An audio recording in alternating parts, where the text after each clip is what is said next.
I always thought camping was supposed to be peaceful, a chance to escape the noise and chaos of daily life and immerse yourself in nature's quiet beauty. But my experience one night deep in the Appalachian Mountains shattered that illusion completely. It wasn't just the silence that unsettled me, it was what hid beneath it, waiting patiently in the shadows. I had set out alone, eager to test my skills and find solitude away from city lights and crowded trails.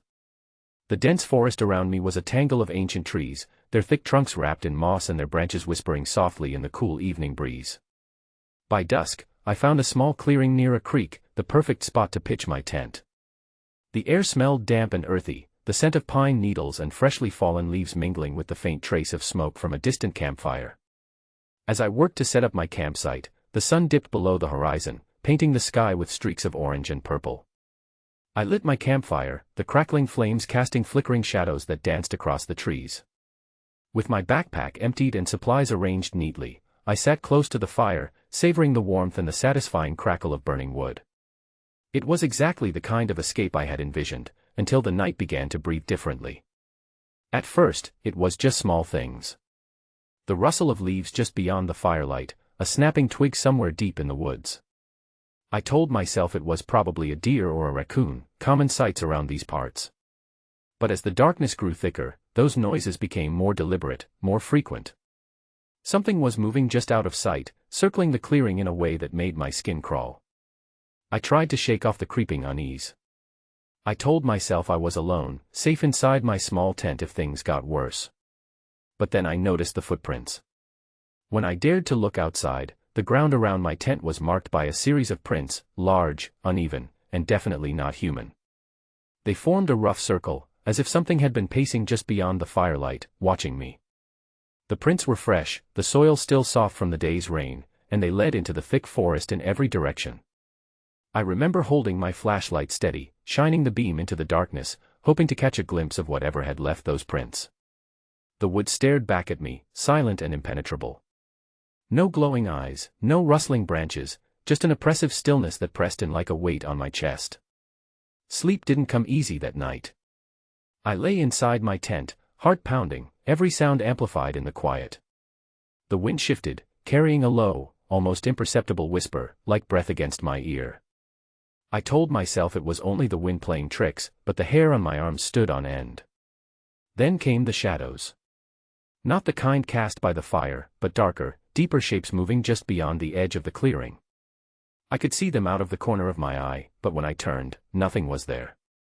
Hours passed, and the forest seemed to close in around me. The fire burned low, and I feared to let it die completely, though I had no idea what I was afraid of. Every snap of a twig, every rustle of leaves made me jump. I wanted to believe it was just the wildlife going about their business, but the pattern of the footprints told a different story. This wasn't an animal wandering aimlessly. It was something stalking me, circling, waiting. At one point, I stepped outside to check the fire. The cold night air hit me like a shock, and I froze when I caught movement through the trees. A figure, a shadowy shape, stood just beyond the firelight, watching me. I blinked, and it was gone. My breath caught in my throat. I wanted to convince myself it was a trick of the light, but deep down, I knew it wasn't. I retreated inside my tent and zipped the flap closed, clutching my flashlight like a weapon. I sat there, listening to the night sounds, trying to keep my mind from spiraling. But the feeling of being watched never left me. Every so often, I'd hear soft footsteps outside, moving around the tent in a slow, deliberate circle. Not once did they come closer, but they never moved away either. Morning felt like a distant dream. When the first light broke through the trees, I unzipped my tent and stepped outside cautiously. The forest was calm again, the terrible weight of night lifted with the sun. The footprints were still there, but the pressure in the air had eased. I packed quickly, my hands trembling as I broke camp and began the hike back toward civilization. That night in the Appalachians stayed with me long after I returned home. I couldn't explain the footprints or the sense of being hunted. I told close friends about it, half expecting them to dismiss it as paranoia or the tricks of a tired mind. But I knew what I'd felt was real, the primal fear that something unseen was circling, waiting for the right moment. Since then, I've learned that the wilderness holds many secrets, some too dark and ancient to understand. What I experienced was only the beginning of a series of encounters that would challenge everything I thought I knew about nature, solitude, and the thin line between safety and terror. But that night remains etched in my memory, the night when the peaceful woods became a shadowed hunting ground, and I realized how fragile our sense of security truly is when the sun goes down. After the unsettling night alone in the Appalachians, I thought I could find comfort in company. So when my friends invited me on a weekend trip to a remote lake in Oregon, I jumped at the chance. I needed to shake off the lingering dread that clung to me like a shadow. What I didn't expect was how quickly the peaceful retreat would twist into something far more sinister.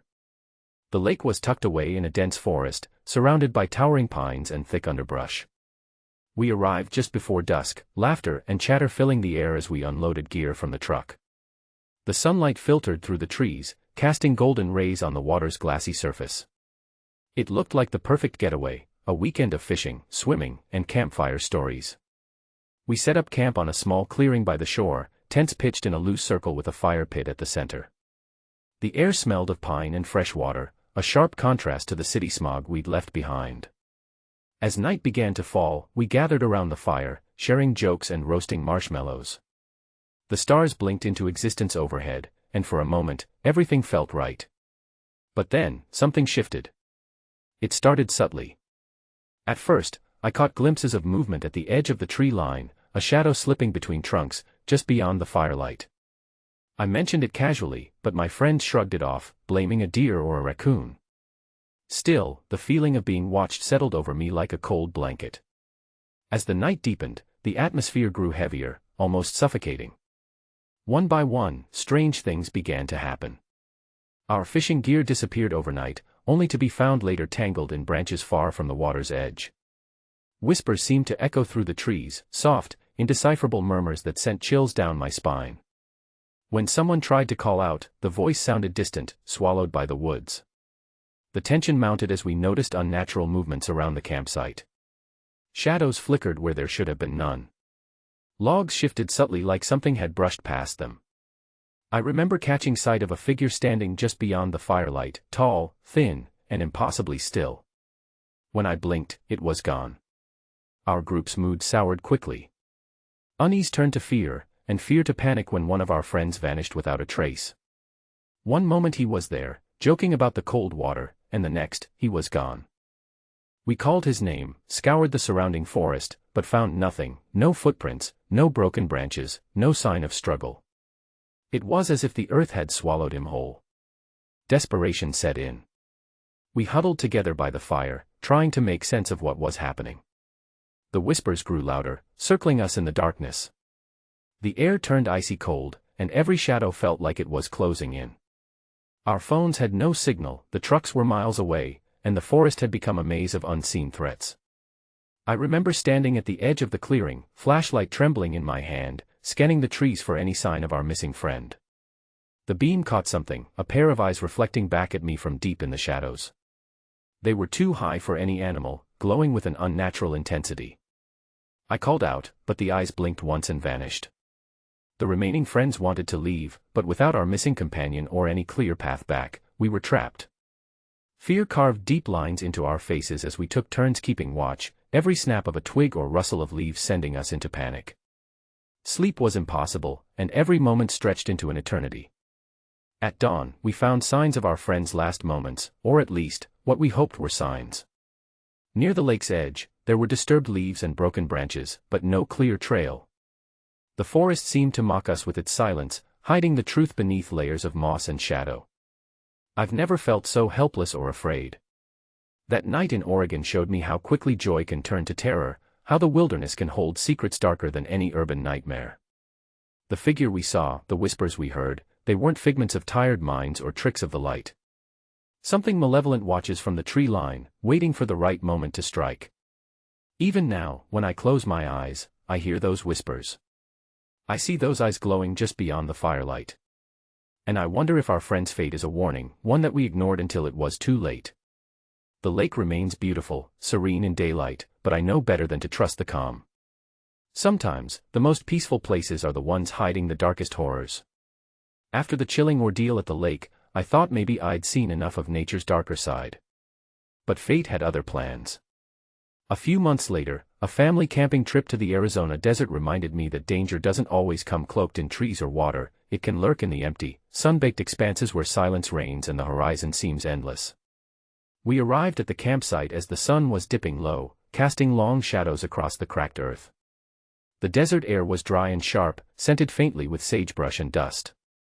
My friend's family had chosen this spot for its solitude and breathtaking sunsets, a place to unwind and disconnect from the world. At first, it was everything they hoped for: quiet days filled with hiking, stargazing, and campfire stories beneath a sky so vast it swallowed all worries. But peace is a fragile thing, especially in the desert. One afternoon, while exploring a nearby wash, they stumbled across an abandoned campsite. The site looked recently deserted but bore signs of a violent struggle: upturned rocks, torn fabric snagged on thorny bushes, and deep gouges in the earth that suggested frantic digging or clawing.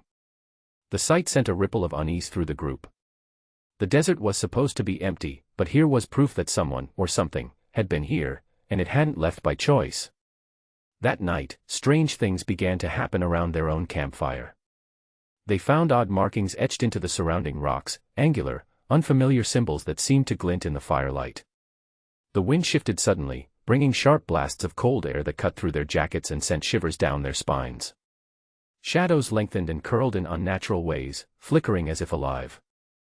I spoke with the father later, who confessed the growing dread he felt as the sun sank and the temperature dropped. The desert transformed at night, he said, becoming an alien place where the rules of the day no longer applied. Small noises, snaps, whispers, even distant footsteps, echoed around the camp, impossible to place or explain. One evening, as they gathered around the fire, the youngest child pointed toward the edge of the clearing, eyes wide with fear. There, just beyond the firelight, was a figure, silent, still, and watching. It didn't move, didn't blink. It simply stared, its presence heavy and oppressive. The family tried to convince themselves it was a trick of the light or a wandering animal, but the feeling of being watched was undeniable. The father told me how they felt the weight of unseen eyes tracking their every move. They found themselves jumping at every sound, clutching each other close as the desert night deepened. Sleep became a distant memory, replaced by a constant, gnawing fear. In the days that followed, the strange occurrences intensified. Their campfire flickered erratically, sometimes extinguishing without warning. The strange markings reappeared, fresh and darker than before. Cold spots appeared in the desert heat, pockets of icy air that seemed to pulse with an unnatural energy. It was as if the desert itself was alive and hostile, warning them to leave. The family's sense of safety shattered completely one night when they were jolted awake by a terrifying realization: they were not alone. Footsteps circled their tents, slow and measured, never coming too close but never retreating. The father peered out, heart pounding, but saw only the black expanse of desert stretching into nothingness. That night, they packed hastily and left at first light, their getaway transformed into a desperate flight from something unseen and relentless. The desert, with all its beauty and vastness, had revealed its dark heart, a place where silence is broken by whispers, and shadows hide threats that defy explanation.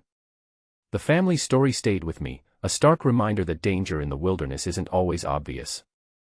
Sometimes it hides in the open, in abandoned places and chilling cold spots, waiting for those who dare to venture too far.